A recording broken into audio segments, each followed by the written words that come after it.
अब तो बिहार में कांग्रेसी भी कह रहे हैं कि फटा पोस्टर निकला जीरो, तेजस्वी सरकार बनतो तो बीप बीप बीप रंगदार बनतो।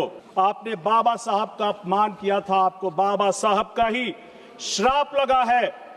आप इसी कारण उत्तर प्रदेश और दिल्ली के बाद बिहार में भी सिंगल डिजिट में आ गए हैं। जहां कांग्रेस ने अपने समय में बूथ कैप्चरिंग को व्यवस्था बनाया था, वहां राजद के जंगल राज में मतदान को एक जबरन व्यवस्था बना दिया गया था। कांग्रेस पार्टी और राहुल जी ईवीएम पर आरोप लगाते लगाते 95 चुनाव हार चुके हैं। हिंदी फिल्मों में एक डायलॉग है कि फटा पोस्टर निकला हीरो। पोस्टर बार बार फट रहा है मगर हीरो नहीं, हार निकल रहा है।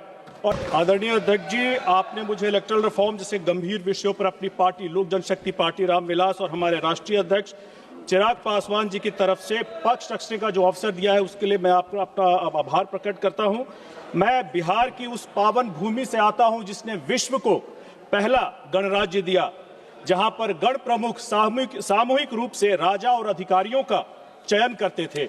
उसी गौरवशाली परंपरा को आगे बढ़ाते हुए अध्यक्ष महोदय, बिहार की जागरूक जनता ने लगभग 7 करोड़ मतदाताओं ने बिहार विधानसभा के लोकतंत्र के इस महापर्व पर बढ़ चढ़कर हिस्सा लिया और अपना मुख्यमंत्री और सरकार चुना।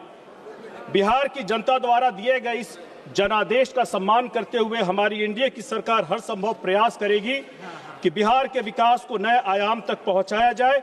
एक विकसित बिहार बनाने के निर्माण हेतु हमारा गठबंधन पूरी तरह एकजुट और संकल्प के साथ काम करेगा। अध्यक्ष महोदय, इतिहास गवाह है कि बिहार की प्राचीन वैशाली गणराज्य किसी बाहरी दुश्मन से नहीं बल्कि अंदर की फूट और नेताओं की, उस वक्त के गण प्रमुखों की अति महत्वाकांक्षा के कारण ही टूट गई थी। और महागठबंधन बिहार में इसी अति महत्वाकांक्षा को दिखाते हुए दिखा जब वहां पर सीएम के उम्मीदवार खुद ही कह रहे थे कि मैं 18 तारीख को बिहार में मुख्यमंत्री पद का शपथ लूंगा। अध्यक्ष महोदय, ये कमाल की बात है कि संविधान के रचयिता डॉक्टर बाबा साहेब अंबेडकर, जिनकी कलम से संविधान निकला, चुनाव का नियम कानून निकला, दलितों पिछड़ों महिलाओं का अधिकार निकला, उन्हीं बाबा साहब के 1952 और 54 में उनका चुनाव नहीं निकला, क्योंकि संविधान बनाने वाले को कांग्रेस के षड्यंत्र के कारण संविधान से सदन से बाहर रखने का षड्यंत्र किया गया, शारीरिक रूप से और तस्वीरों के माध्यम से।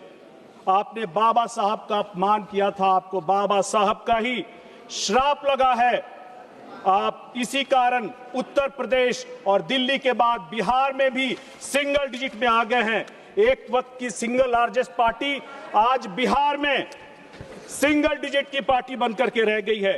चुनाव सुधारों पर चर्चा करते हुए अध्यक्ष महोदय, मैं भारतीय लोकतंत्र की एक काली सच्चाई के बारे में आपका ध्यान दिलाना चाहता हूं। बूथ कैप्चरिंग जो स्वतंत्र भारत के दूसरे चुनाव 1957 में ही कांग्रेस के द्वारा एक संगठित बूथ कैप्चरिंग करके इस कुप्रथा की शुरुआत की गई थी। 1960 से लेकर के 1990 तक कांग्रेस ने बूथ कैप्चरिंग को बिहार में एक व्यवस्था बना दिया था। वोटर की पहचान से ज्यादा अपराधी की पहचान मायने रखती थी। 1989 में चुनाव आयोग ने एक बड़ा सुधार करते हुए बूथ कैप्चरिंग को आधिकारिक परिभाषा दी और 1991 में इसे संगीन अपराध में शामिल किया। 1975 में जब इलाहाबाद हाई कोर्ट ने श्रीमती इंदिरा गांधी को भ्रष्ट आचरण का दोषी ठहराते हुए उनके चुनाव को अमान्य किया था और चुनाव लड़ने पर प्रतिबंध लगाए थे, तब कांग्रेस ने लोकतंत्र का सम्मान नहीं बल्कि अपनी सत्ता बचाने के लिए आपातकाल लगाकर सीधे के सीधे लोकतंत्र की ही चोरी कर ली थी। अध्यक्ष महोदय, मैं 1990 के उस जंगल राज के दौर का गवाह हूं जब बिहार में बैलेट से नहीं बुलेट से नतीजे तय किए जाते थे। आज की पीढ़ी को जानना चाहिए, जहां मतदाता की आवाज बंदूक की आवाज से दबा दी जाती थी, जहां कांग्रेस ने अपने समय में बूथ कैप्चरिंग को व्यवस्था बनाया था, वहां राजद के जंगल राज में मतदान को एक जबरन व्यवस्था बना दिया गया था।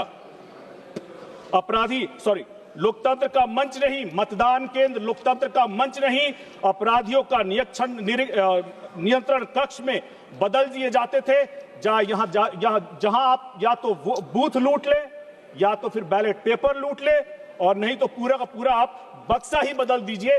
चुनाव आचार संहिता नहीं बल्कि चुनाव भ्रष्टाचार संहिता, मॉडल कोड ऑफ करप्शन बन गया था। अध्यक्ष महोदय, एक बड़ा इन्हीं सब चीजों पर ये करने के लिए एक बड़ा चुनावी सुधार 2004 में ईवीएम के माध्यम से भारत में चुनाव का आधार बना। और मुझे बताते हुए आपको यह आश्चर्य भी होगा कि ईवीएम उसके बाद कांग्रेस की हर हार का जिम्मेदार भी बन गया। कांग्रेस पार्टी और राहुल जी ईवीएम पर आरोप लगाते लगाते 95 चुनाव हार चुके हैं। हिंदी फिल्मों में एक डायलॉग है कि फटा पोस्टर निकला हीरो। पोस्टर बार बार फट रहा है मगर हीरो नहीं, हार निकल रहा है। और सही भी है, हार ही निकलेगी, क्योंकि जब राजनीति को वर्क फ्रॉम होम की तरह चलाएंगे तो हार ही निकलेगी। लोगों का दिल जीतने के लिए जमीन पर उतरना पड़ता है। अध्यक्ष महोदय, अब तो बिहार में कांग्रेसी भी कह रहे हैं कि फटा पोस्टर निकला जीरो। माफ कीजिएगा अध्यक्ष महोदय, बिहार कांग्रेस ईवीएम पर 94 बार हार का आरोप लगाती है। अब से इनके दोषी होने का जो सबसे बड़ा आधार निकला है वो है एसआईआर। विपक्ष जिस एसआईआर को आज षड्यंत्र बता रहा है वह वास्तव में मतदाता सूची की सूचिता का वह संवैधानिक कार्यक्रम है। विपक्ष की असली समस्या एसआईआर से नहीं है, समस्या यह है कि एसआईआर से पहली बार वोट बैंक की राजनीति के नकली खंभे उखड़ गए हैं और लोकतंत्र में वही वोट रह गए हैं जो कि वैध हैं। अध्यक्ष महोदय, जो लोग एसआईआर पर सवाल उठा रहे हैं उन्हें समझना चाहिए कि यह कोई जल्दीबाजी का काम नहीं, लगभग 3 महीने का विस्तृत प्रक्रिया थी। समस्या अध्यक्ष महोदय मशीन में नहीं है, प्रक्रिया में नहीं है, मानसिकता में है। पूरे देश ने देखा था जब बिहार के नेता प्रतिपक्ष ने सरेआम प्रेस कॉन्फ्रेंस करते हुए अपना नकली ईपिक नंबर दिखाया था, और तब चुनाव आयोग ने सही वोटर कार्ड सामने लाकर के यह स्पष्ट कर दिया था कि नेता प्रतिपक्ष बिहार में 2-2 वोटर आईडी कार्ड रखते हैं। जब वीआईपी नेताओं के साथ ऐसी गड़बड़ी मिल सकती है तो इसीलिए अध्यक्ष महोदय ये एसआईआर जरूरी हो जाता है। जब वोटर लिस्ट शुद्ध होता है तब राजनीति की अगली असली ताकत उजागर होती है।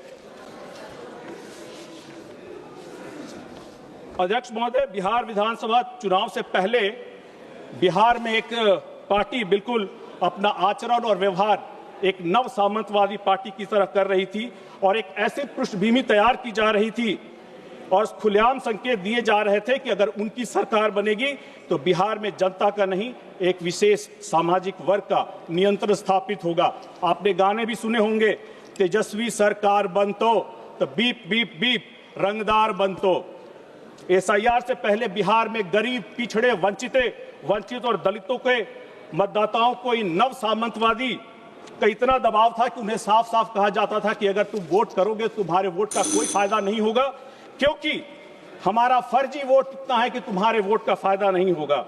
उन्हें कई जगह बूथ पर नहीं पहुंचने दिया जाता था और उन्हें भी लगता था कि हमारा जो वोट है वो महत्वहीन है।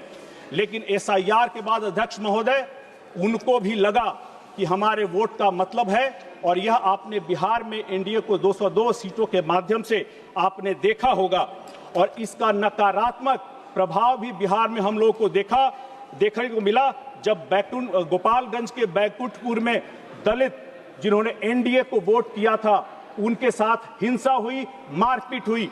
मैं भी गया था मुजफ्फरपुर के सखौरा पटसारा गांव में। शंकर पासवान जी की हत्या सिर्फ इसलिए कर दी गई थी क्योंकि उन्होंने एनडीए को वोट किया था। अध्यक्ष महोदय, इस देश को और इस सदन को यह स्पष्ट समझना चाहिए, मैं अपनी बात खत्म करूंगा मैम, कि जब हम इलेक्टोरल रिफॉर्म्स की बात करते हैं तो बड़ा सुधार यही है कि वोट देने का अधिकार केवल और केवल वैध और पात्र भारतीय नागरिक का होना चाहिए। यदि मतदाता सूची में अवैध नाम रहेंगे और चुनाव प्रक्रिया विकृत होगी तो लोकतंत्र की असली ताकत, असही मतदाता कमजोर पड़ेगा। चुनाव सुधार, विशेषकर एसआईआर जैसी पहल भारत के लोकतंत्र की रक्षा के लिए अनिवार्य है।